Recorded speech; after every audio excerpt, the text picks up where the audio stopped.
咱拄则看到，就是鸿海集团创办人郭台铭，伊无接受媒体访问就做伊走，颠倒是由伊发言人刘佑堂来回应媒体问题，咱做伙来听详细的讲法。目前他18号是有一个公开的活动，那我们已经有收到邀请函，然后目前正在研究一下这个活动的状况。那目前还没有决定要参加。那是一个公开场合，那有可能私下会面吗？在当中？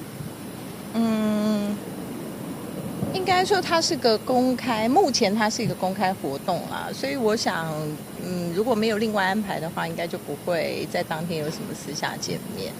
那现在郭董有打算要去吗？还是还在有什么样的考虑？因为我们才收到邀请函，所以可能我们还稍微再理解一下这个活动的一些背景啊，好，然后它是一个什么样的形式的活动，然后让董事长参考一下。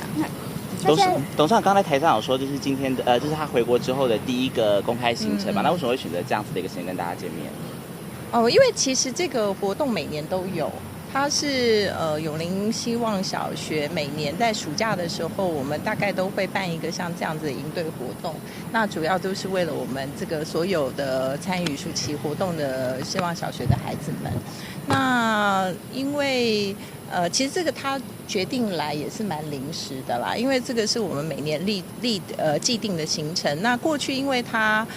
还没有退休，所以他其实能够参与这种活动的机会很少。那所以我们就是现在如果基金会有什么行程，我们都会给他参考。那我觉得他就会想说，都是孩子，他也蛮想来看看这些孩子，也谢谢这些长期辛苦的社工跟老师们，所以我觉得他就临时参加了。那董事长，因为他昨天受访的时候，好像是说都是尊重柯市长，或者说听柯市长那边的意见，然后今天就是又完全不受访，不谈相关的问题，是不是在正式会面聊天之前，可能就都是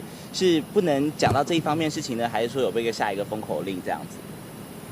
谁能给他封口令啊？我想不会有什么封口令这种事情啊，而且谁能够给郭台铭先生下封口令呢？应该这么说，我想，因为他昨天也是很临时的碰到了记者啦，所以我想他当时也是因为他现在对于很多外界这些每天的这些政治的戏码呀，大家编排的脚本啊，他并不是真的非常知道所有的细节，所以我想说他可能也是先跟大家打个招呼而已。因为说都听柯市长的安排啦。